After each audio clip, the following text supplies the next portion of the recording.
Salam, selamat hari Minggu Bapak Ibu warga jemaat dan simpatisan GKI Sumut Jalan Gunung Simanuk-Manuk Pematang Siantar. Pada hari ini tanggal 26 April 2020 kita kembali bersama-sama beribadah di rumah masing-masing melalui siaran langsung. Marilah kita awali ibadah kita ini dengan bersama-sama kita bersyukur kepada Tuhan di dalam hati kita masing-masing melalui saat teduh. Saat teduh dimulai.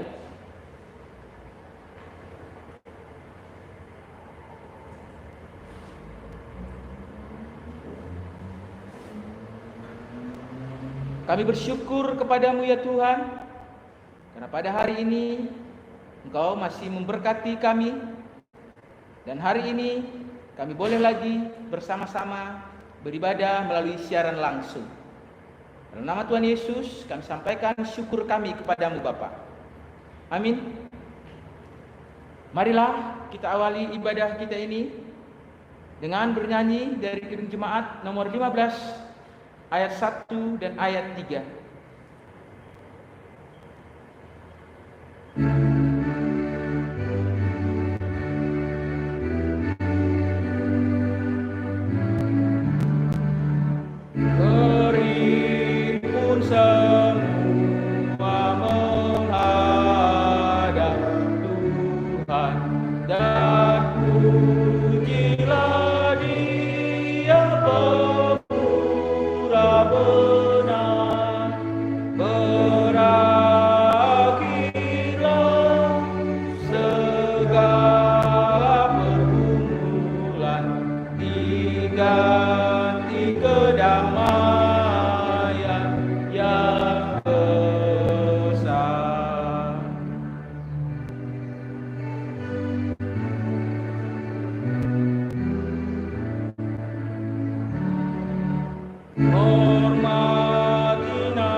Marilah kita habiskan ibadah kita ini.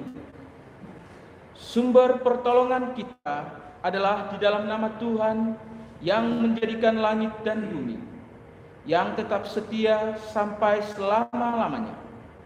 Kasih karunia Yesus Kristus menyertai saudara. Amin.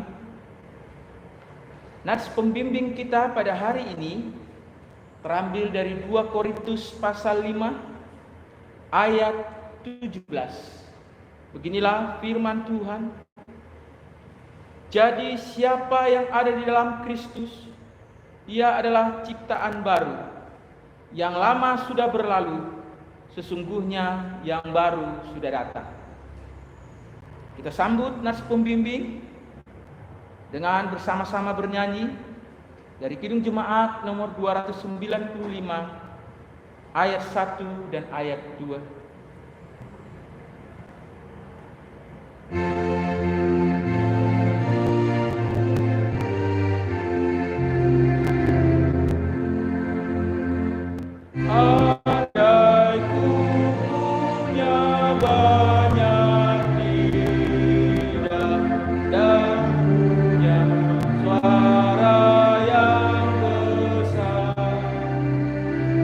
Akan kuku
kita mempersiapkan hati kita dengan sungguh-sungguh kita menghadap Tuhan untuk mengaku dosa. Allah Bapa pencipta langit dan bumi, sesungguhnya Engkau menciptakan segalanya sungguh amat baik. Tetapi karena dosa manusia, maka bumi menjadi rusak. Kami sadar bahwa kami telah melanggar perintah-Mu, sehingga Engkau menghukum kami. Melalui Tuhan Yesus Kristus yang telah mati di kayu salib untuk kami orang berdosa, dengan segala kerendahan hati, kami datang kepadamu, memohon supaya Engkau mengampuni segala kesalahan kami. Janganlah murka ya Tuhan. Ingatlah akan kasih setia-Mu yang begitu besar itu, supaya Engkau menyelamatkan kami. Bebaskanlah kami dari penghukuman-Mu. Amin. Bapak, Ibu, Saudara, bagi kita yang telah sungguh-sungguh mengaku dosa di hadapan Tuhan, mari dengarkanlah berita anugerah pengampunan dosa yang terambil dari Yohanes pasal yang ke-8 ayat 34 sampai 36. Kata Yesus kepada mereka, "Aku berkata kepadamu, sesungguhnya setiap orang yang berbuat dosa adalah hamba dosa. Dan hamba tidak tetap tinggal dalam rumah, tetapi anak tetap tinggal dalam rumah. Jadi apabila anak itu memerdekakan kamu, kamu pun benar-benar merdeka." Terpujilah Tuhan Yesus Kristus yang telah memerdekakan kita dari segala dosa kita. Marilah kita sambut pengampunannya dengan kembali bernyanyi dari Kiring Jemaat nomor 29 ayat 1 sampai ayat 2.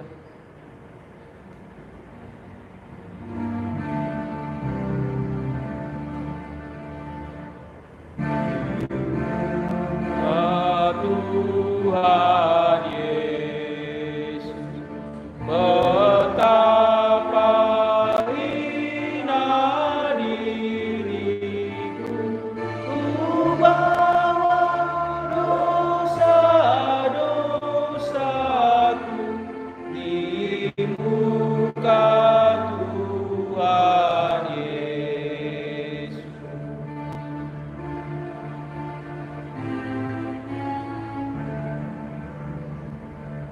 Di muka Tuhan Yesus tersungkur karena dosaku, ku buka kerinduanku di muka Tuhan Yesus. Petunjuk hidup baru bagi kita terambil dari Roma pasal 12 ayat 1 sampai ayat 2. Karena itu saudara-saudara, demi kemurahan Allah, aku menasihatkan kamu supaya kamu mempersembahkan tubuhmu sebagai persembahan yang hidup, yang kudus, dan yang berkenan kepada Allah.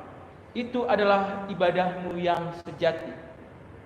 Janganlah kamu menjadi serupa dengan dunia ini, tetapi berubahlah oleh pembaruan budimu, sehingga kamu dapat membedakan manakah kehendak Allah, apa yang baik, yang berkenan kepada Allah, dan yang sempurna.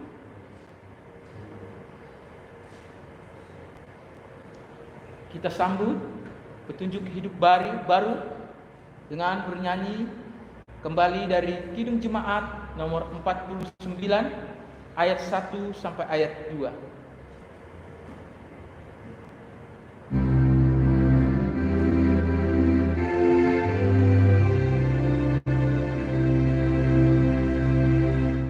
Firman Allah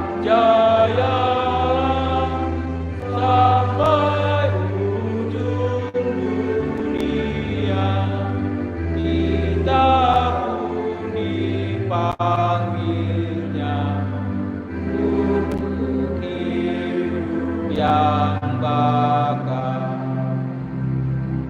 Firman hari semesta yang mengasuh makhluknya, bimbingannya tetap bagi orang tersesat.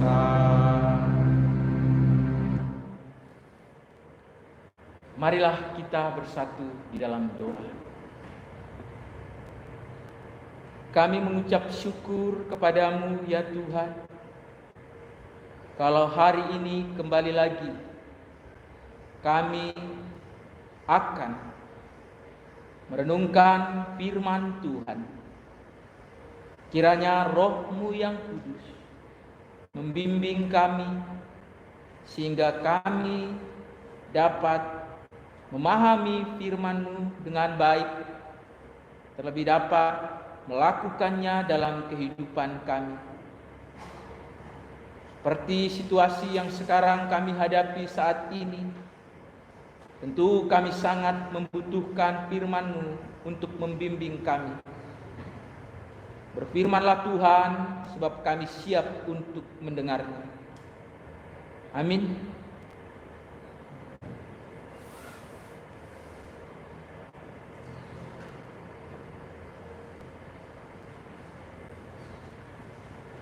Firman Tuhan bagi kita pada minggu ini terambil dari Galatia pasal yang kelima, ayat 16 sampai ayat 26. Beginilah firman Tuhan.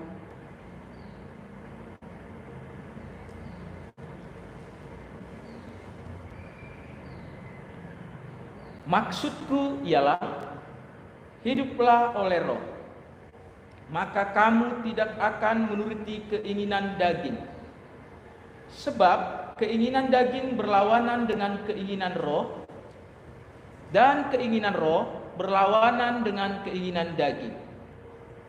Karena keduanya bertentangan, sehingga kamu setiap kali tidak melakukan apa yang kamu kehendaki. Akan tetapi, jikalau kamu memberi dirimu dipimpin oleh Roh, maka kamu tidak hidup di bawah hukum Taurat. Perbuatan daging telah nyata, yaitu percabulan, kecemaran, hawa nafsu, penyembahan berhala, sihir, perseteruan, perselisihan, iri hati, amarah, kepentingan diri sendiri, percideraan, roh pemecah, kedengkian, kemabukan, pesta pora, dan sebagainya. Terhadap semuanya itu kuperingatkan kamu seperti yang telah kubuat dahulu, bahwa barang siapa melakukan hal-hal yang demikian, ia tidak akan mendapat bagian dalam kerajaan Allah. Tetapi buah roh ialah kasih, sukacita, damai sejahtera, kesabaran, kemurahan, kebaikan, kesetiaan, kelemah lembutan, penguasaan diri. Tidak ada hukum yang menentang hal-hal itu.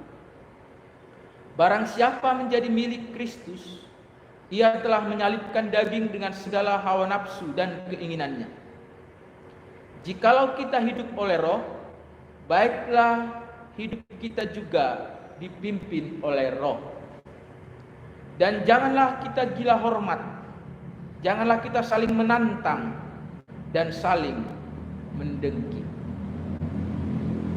Yang berbahagia ialah mereka yang mendengar dan melakukan firman Tuhan dalam kehidupannya sehari-hari. Haleluya.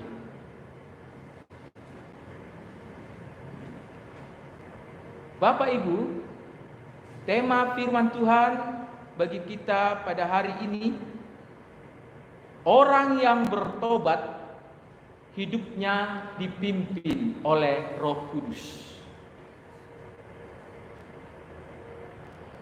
Banyak orang mengira asalkan mereka berdoa kepada Tuhan dan mengakui dosanya sambil menangis terseduh-seduh. Itu adalah pertobatan yang sejati. Namun ada juga yang meragukannya. Meskipun kita dapat berdoa kepada Tuhan dan mengaku dosa, tetapi jika kita masih sering berbuat dosa dan menentang Tuhan, apakah ini yang disebut dengan pertobatan? Seseorang yang sudah percaya kepada Tuhan Yesus selama bertahun-tahun dan sering mengakui dosa-dosanya, setelah itu ia kembali melakukan dosa. Bukankah ini artinya bahwa orang tersebut sedang menjalani hidup dalam lingkaran setan? Mengaku dosa, berbuat dosa. Mengaku dosa, berbuat dosa. Mengaku dosa, berbuat dosa. Terus berputar. Oleh karena itu, sangatlah penting bagi kita untuk memahami dengan jelas apa yang dimaksud dengan pertobatan. Menangis sedih dan menyesali diri saat mengaku dosa kepada Tuhan hanya menunjukkan bahwa seseorang ingin bertobat. Dalam hal ini Alkitab menyebutkannya sebagai metamelomai. Metamelomai artinya menyesal. Tetapi seseorang yang menyesal belum tentu bertobat.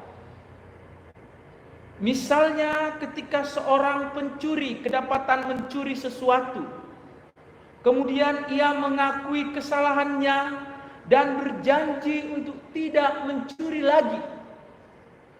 Hal ini tidak berarti bahwa ia tidak akan mencuri lagi di masa mendatang.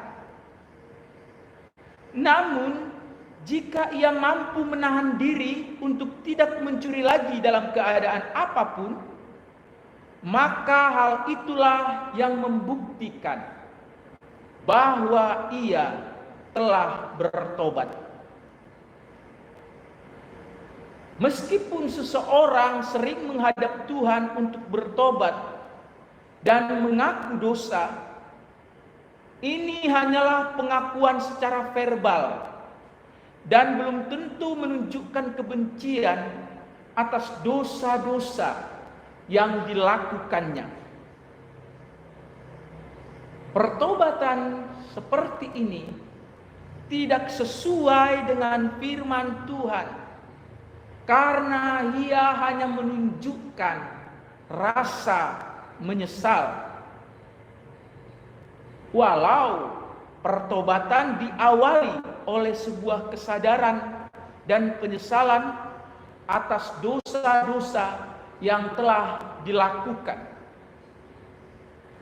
Kesadaran dan penyesalan inilah yang memungkinkan kita dapat menilai diri kita bahwa kita telah berbuat salah, sehingga kita mengambil keputusan untuk berubah. Pertobatan lebih menunjukkan kepada perubahan pikiran. Dalam Alkitab disebut metanoia.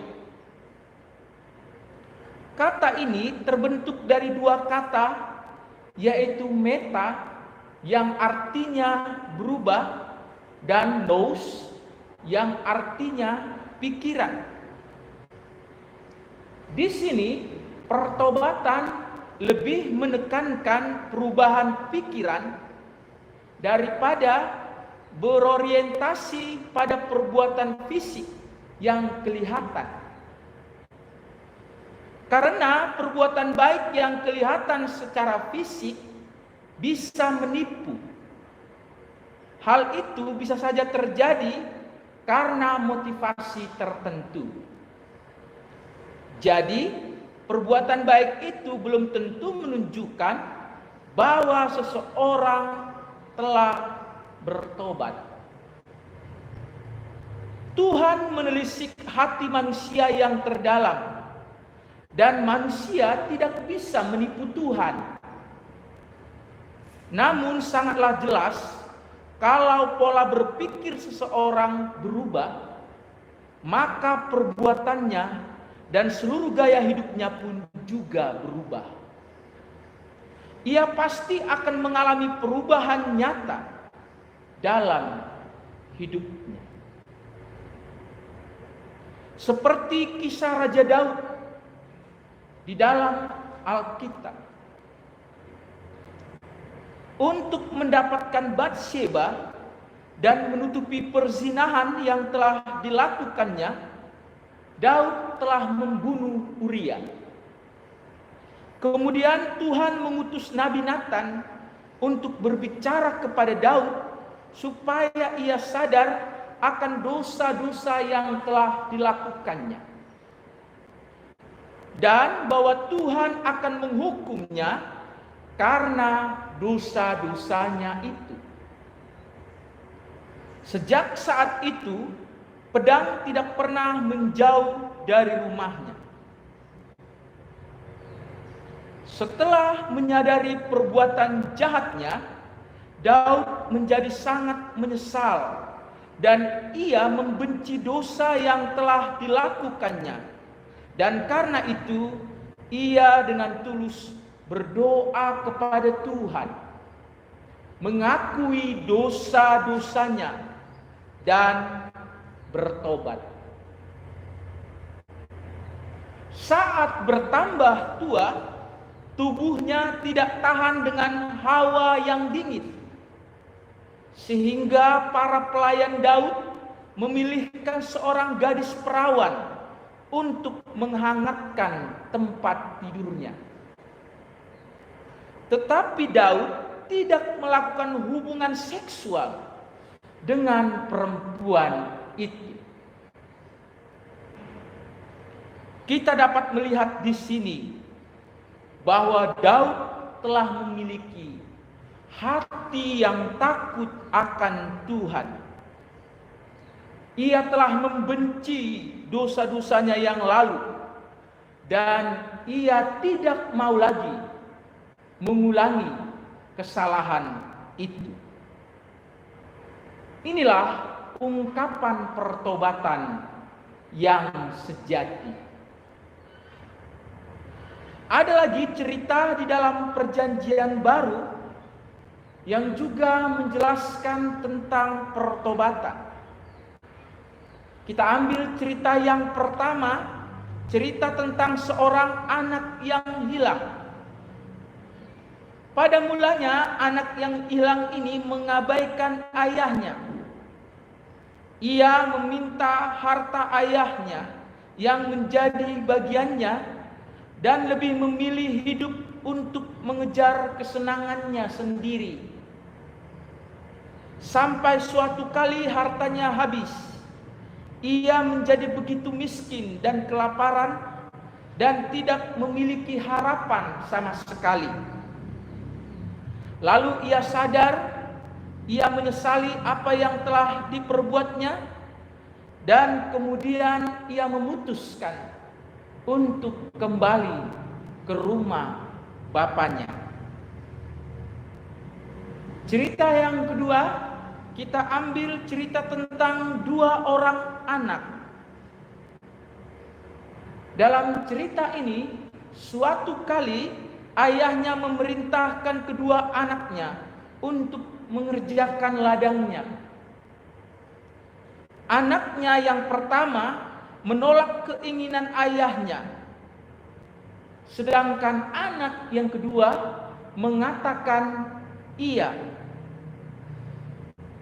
Akan tetapi tidak lama kemudian anak yang pertama menyesali perkataan atau perbuatannya itu, dan ia segera berangkat ke ladang.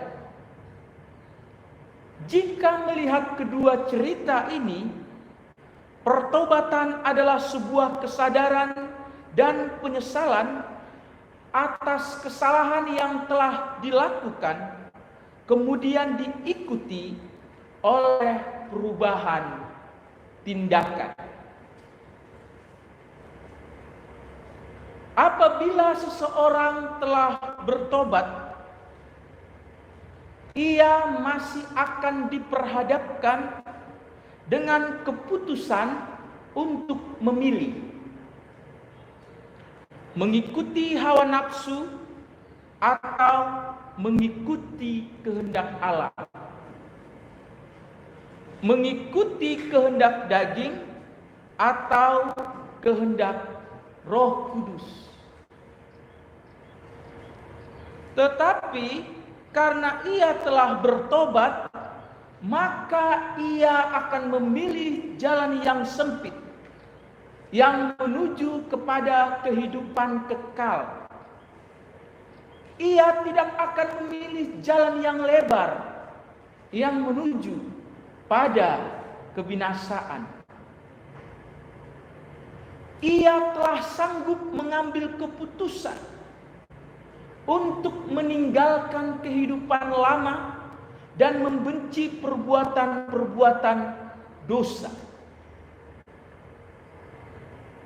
Namun, natur dosa masih berakar kuat di dalam dirinya,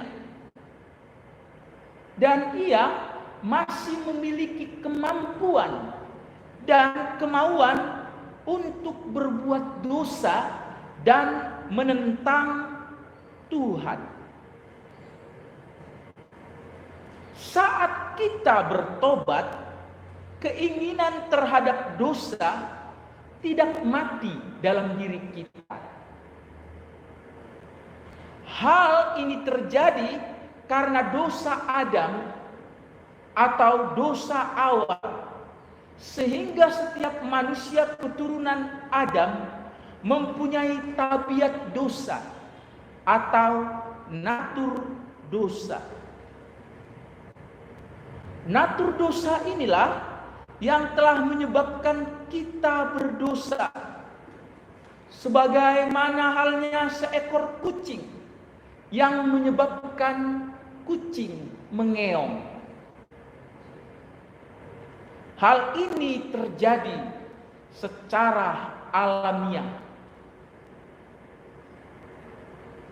Orang yang telah bertobat bisa kilap. Ia masih dapat melakukan kesalahan atau jatuh dalam dosa, namun bukan hidup dalam dosa. Berbeda orang yang jatuh dalam dosa dengan orang yang hidup dalam dosa.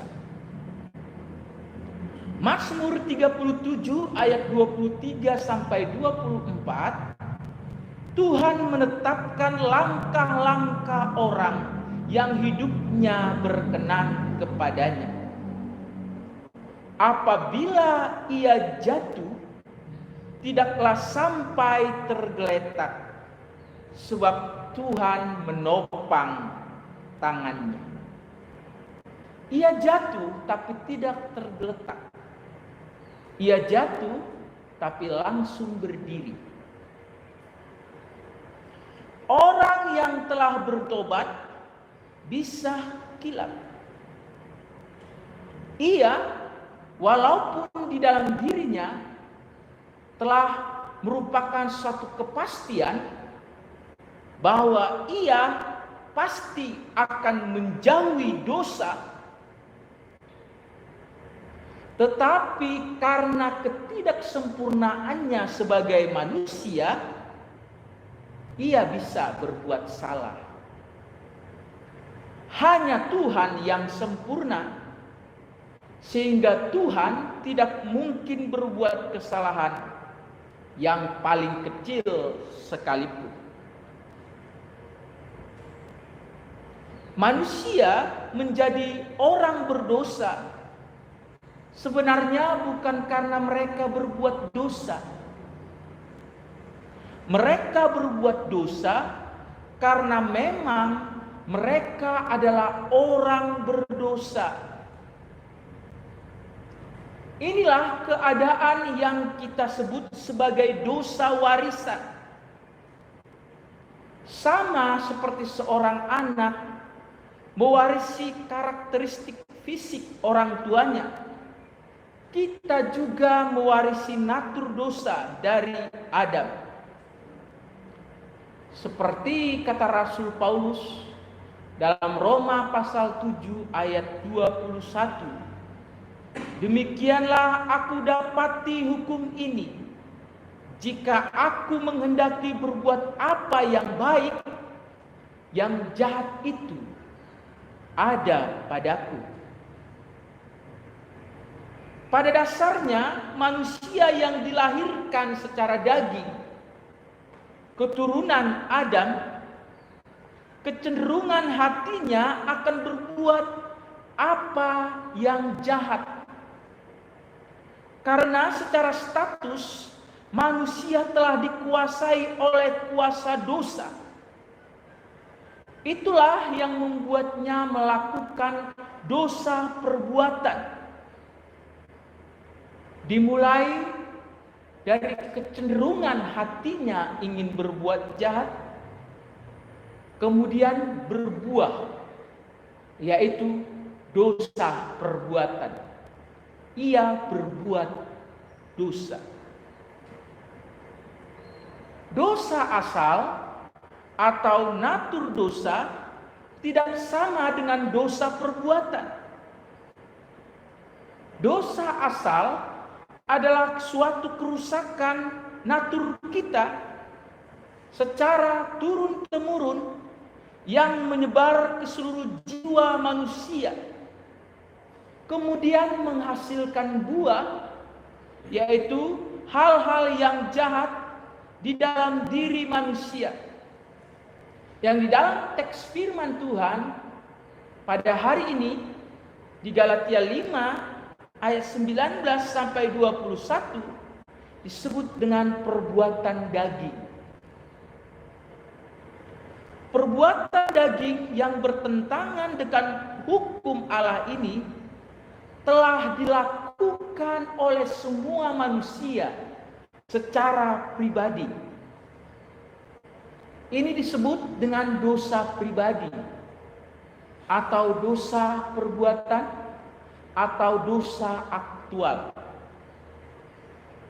Dosa asal menjelaskan kondisi atau status manusia yang sudah jatuh, sehingga manusia dilahirkan ke dunia dalam kodrat berdosa sebagai akibat dari dosa Adam dan dosa Hawa. Karena manusia itu adalah orang berdosa, maka perbuatannya pun menjadi berdosa. Jadi semua manusia tanpa terkecuali telah ada dalam cengkraman dosa. Dan hanya oleh anugerah Allah ia dapat diselamatkan. Allah Bapa telah memberikan anaknya yang tunggal, yaitu Yesus Kristus. Yesus rela mati untuk menanggung hukuman dosa kita. Kalau manusia hanya mengandalkan perbuatan baiknya saja, ia tidak akan mungkin sanggup memenuhi standar Allah untuk memperoleh keselamatan jiwanya. Karena manusia itu sendiri adalah orang berdosa dan layak dimurkai Allah. Hanya Allah yang dapat melepaskan manusia dari belenggu dosa. Di luar Tuhan, kita tidak dapat berbuat apa-apa. Karena yang dilahirkan dari daging adalah daging, tetapi yang dilahirkan dari roh adalah roh. Oleh karena itu, manusia yang percaya kepada Tuhan Yesus Kristus dan mengambil keputusan untuk bertobat, sesungguhnya ia telah dilahirbarukan dalam roh. Hidupnya akan dipimpin oleh Roh Kudus, seperti yang dikatakan dalam Galatia pasal 5 ayat yang pertama itu. Maksudku ialah, hiduplah oleh roh, maka kamu tidak akan mengikuti keinginan daging. Hidup dalam pimpinan Roh Kudus adalah hidup yang dipenuhi oleh Roh Kudus. Dalam artian, orang percaya terus-menerus berjalan dalam roh. Hidup yang dipimpin oleh Roh Kudus berarti ia menjalani hidup yang sesuai dengan kehendak Allah. Ia dapat melakukan kebenaran yang telah dinyatakan oleh Allah di dalam firman-Nya. Sehingga karena ia dapat dan lebih memilih melakukan firman Tuhan dalam hidupnya, maka ia akan menghasilkan buah-buah roh yang tertulis dalam ayat 22 sampai 23. Di sana disebutkan buahnya, buah orang benar, yaitu buah-buah roh. Roh Kudus ini berada di dalam dan keluar dari dalam diri Allah sendiri. Maka ia juga disebut dengan roh yang kekal.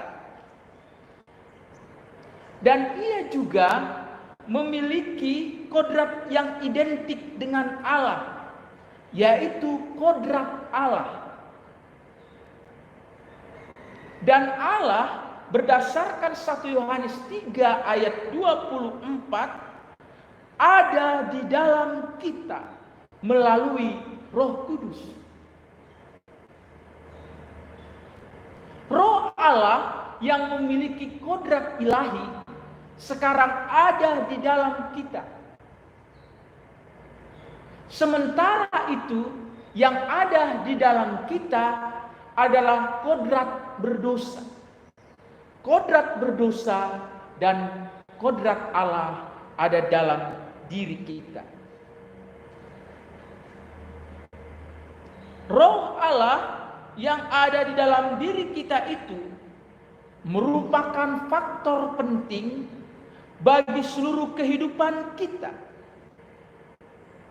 Sehingga Paulus menggambarkan bahwa Roh Kudus adalah awal permulaan kehidupan Kristiani pada saat pertobatan.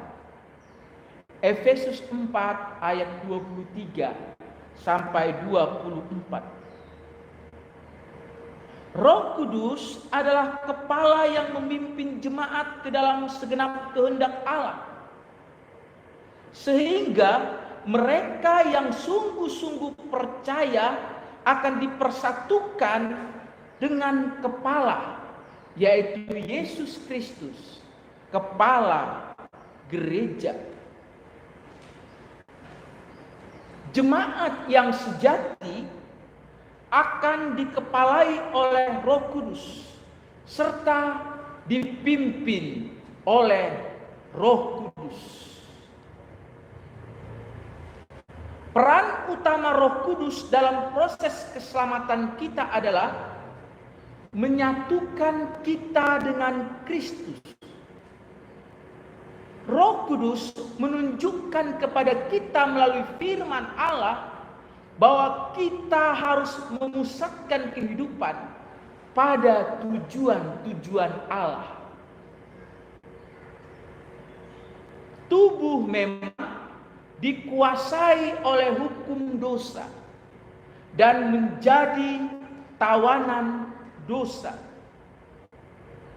Tetapi orang yang telah memiliki roh Allah dalam dirinya harus melatih tubuhnya dan menguasai dirinya dengan menyerahkan anggota-anggota tubuhnya kepada Allah melalui penyaliban keinginan daging dengan segala hawa nafsunya. Galatia 5 ayat 24. Sedangkan manusia kedagingan atau manusia duniawi yang hidupnya ada pada level kedagingan, hidup mereka dikuasai oleh hawa nafsu dan dosa. Mereka terjual di bawah dosa. Roma 7 ayat 14. Mereka masih bayi di dalam Kristus dan tidak bisa makan makanan yang keras. 1 Korintus 3 ayat 1 sampai 2. Sehingga kelakuan mereka seperti anak kecil. Mereka gampang iri hati. Mereka gampang berselisih dan menimbulkan perpecahan. 1 Korintus 3 ayat 3 sampai 4. Mereka adalah orang percaya namun masih hidup dalam dosa. Masih hidup menuruti nafsu dagingnya. Bukan dipimpin oleh roh. Di dalam teks firman Tuhan, mereka disebutkan di dalam ayat 19 sampai ayat 21 yang menuruti keinginan dagingnya. Perbuatan daging telah nyata, yaitu percabulan, kecemaran, hawa nafsu, penyembahan berhala, sihir, perseteruan, perselisihan, iri hati, amarah, kepentingan diri sendiri, percederaan, roh pemecah, kedengkian, kemabukan, pesta pora, dan sebagainya. Terhadap semuanya itu, kuperintahkan kamu seperti yang telah kubuat dahulu, bahwa barang siapa melakukan hal-hal yang demikian, ia tidak akan mendapat bagian dalam kerajaan Allah. Ia tidak akan masuk surga. Oleh karena itu, hiduplah oleh roh. Maka kamu tidak akan menuruti keinginan daging. Sebab keinginan daging berlawanan dengan keinginan roh, dan keinginan roh berlawanan dengan keinginan daging.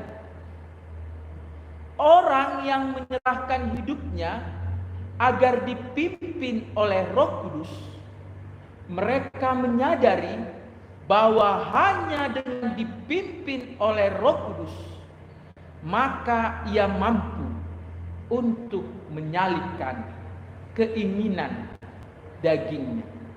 Amin. Marilah kita bersatu di dalam doa. Bapa di surga, kami yakin bahwa kami telah memiliki Roh Kudus di dalam diri kami masing-masing.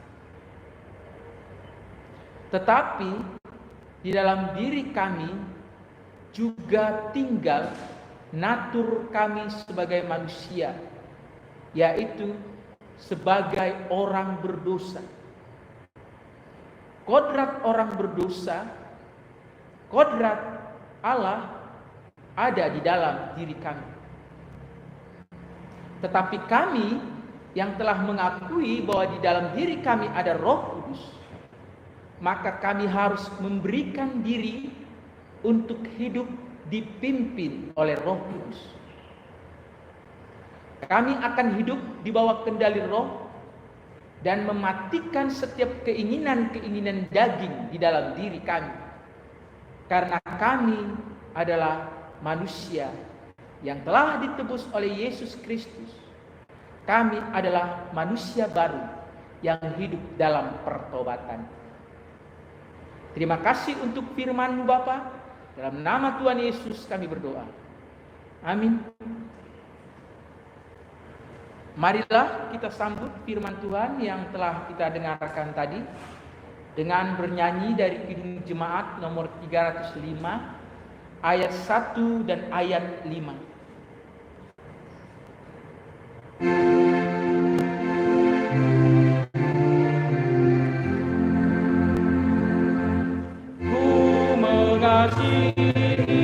Yesus Tuhanku, penghiburkanlah hatiku gelisah, yang melepaskan orang dari susah. Wahai jiwaku, puji Tuhanku. Ku mengasihi Yesus tak henti, rela ku pikul salib dan bebannya, dan ku lakukan cinta dan pesannya. Jangan oleh Tuhan ku sedih. Marilah kita menaikkan doa-doa syafaat kita bersatu di dalam doa. Allah Bapa yang bertahta di dalam kerajaan surga, terima kasih ya Tuhan, karena Engkau masih melimpahkan setiap berkat yang kami rasakan di dalam kehidupan kami. Kami juga memohon supaya Engkau terus melimpahkan berkat-Mu bagi kami di hari-hari mendatang yang kami jalani. Kami berdoa untuk jemaat-Mu di sini.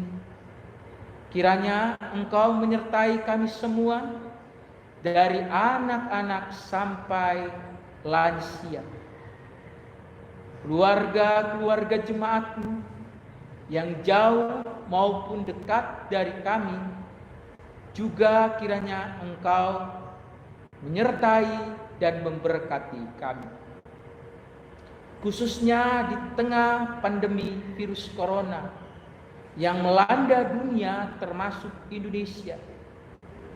Jauhkanlah kami dari tertularnya virus tersebut, sehingga kami semua sehat, kami semua dapat hidup melewati pandemi ini. Apabila ada virus corona yang telah memasuki tubuh kami, Tuhan, matikanlah virus itu, sehingga virus mati, kami hidup.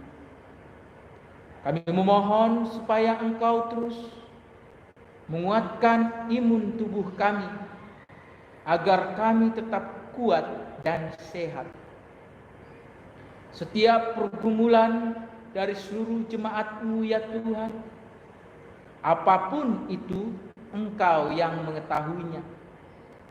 Kiranya Engkaulah Tuhan yang menolong, sehingga kami semua dapat menjalani hidup kami dalam keadaan susah maupun dalam keadaan suka. Akibat-akibat yang ditimbulkan dari pandemi ini yang membuat usaha kami penghasilannya menurun, yang membuat pendapatan kami menurun, yang membuat kebutuhan kami ya Tuhan juga menurun. Padahal kami memiliki kebutuhan masih seperti sebelum virus corona melanda dunia. Tetapi kami meyakini Tuhan, Engkau tetap bersama kami.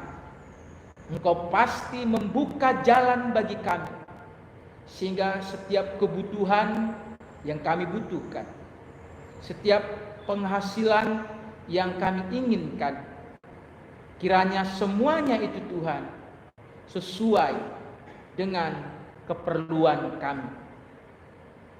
Bapa, kami berdoa untuk bangsa kami.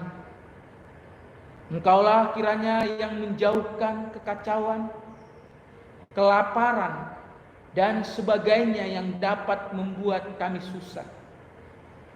Lindungilah bangsa kami. Kendali ada di tangan Tuhan.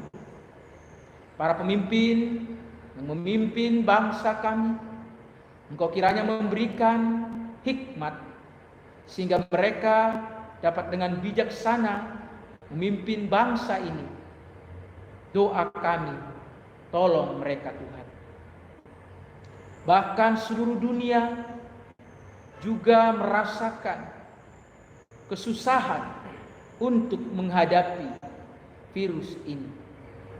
Kiranya Engkau mempermuliakan dirimu di seluruh dunia, sehingga seluruh dunia berseru kepada Tuhan Yesus. Karena hanya Engkau yang bisa menolong kami.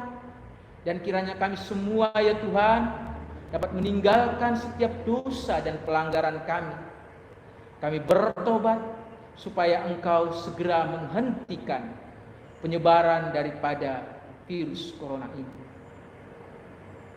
Tetapi Tuhan, di atas setiap permohonan kami mau berkata sesuai dengan firman-Mu. Biarlah kehendak-Mu yang jadi.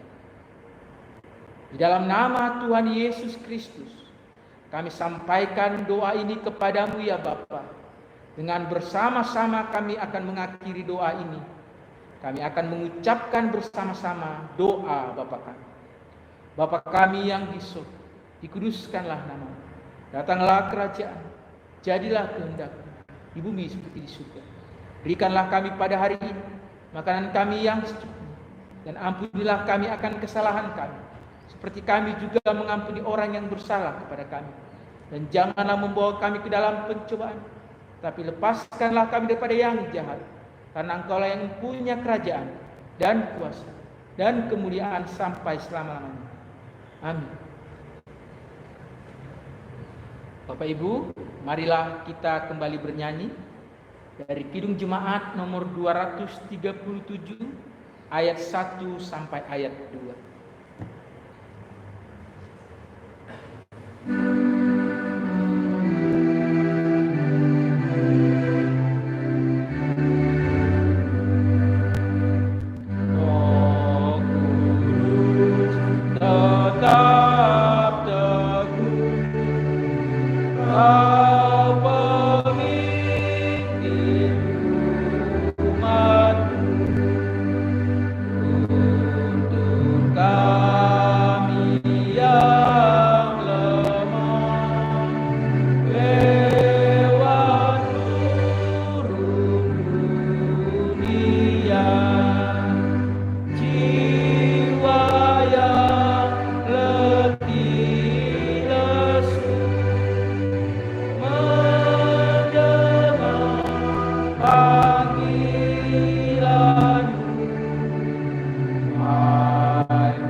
hati anakku tenang bila badai menderu.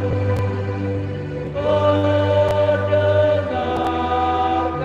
suaramu, hai musafir ikutlah ke negeri sejahtera.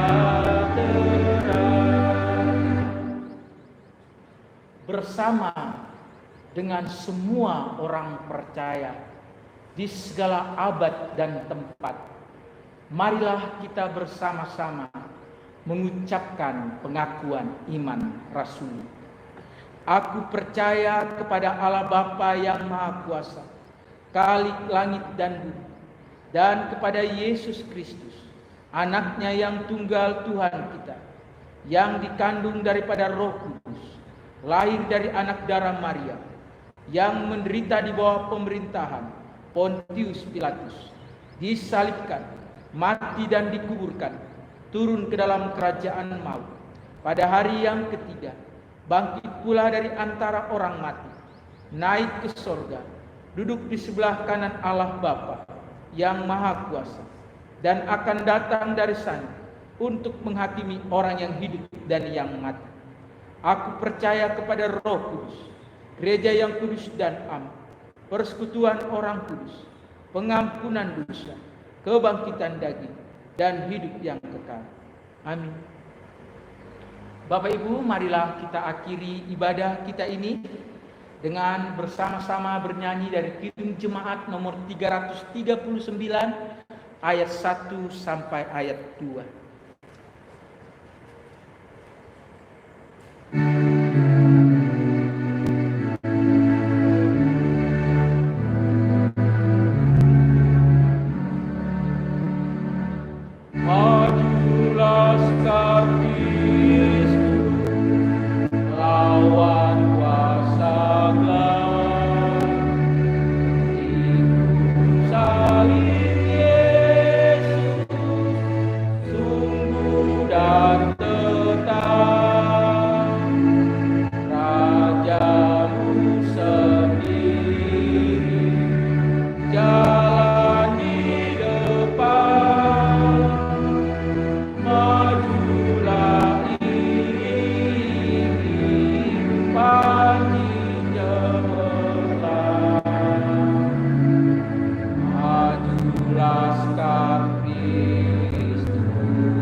Mari kita akhiri ibadah kita ini, kita menerima berkat Tuhan.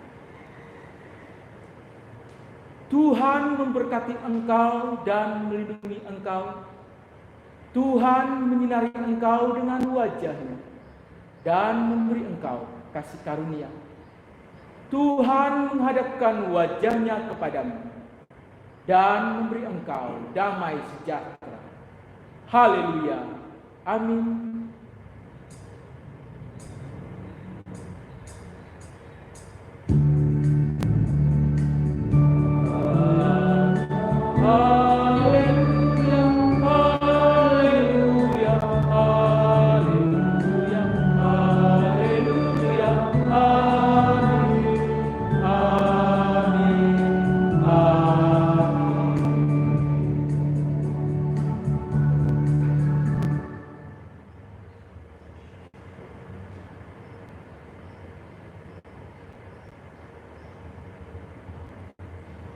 Shalom Bapak Ibu. Selamat hari Minggu. Tuhan Yesus memberkati.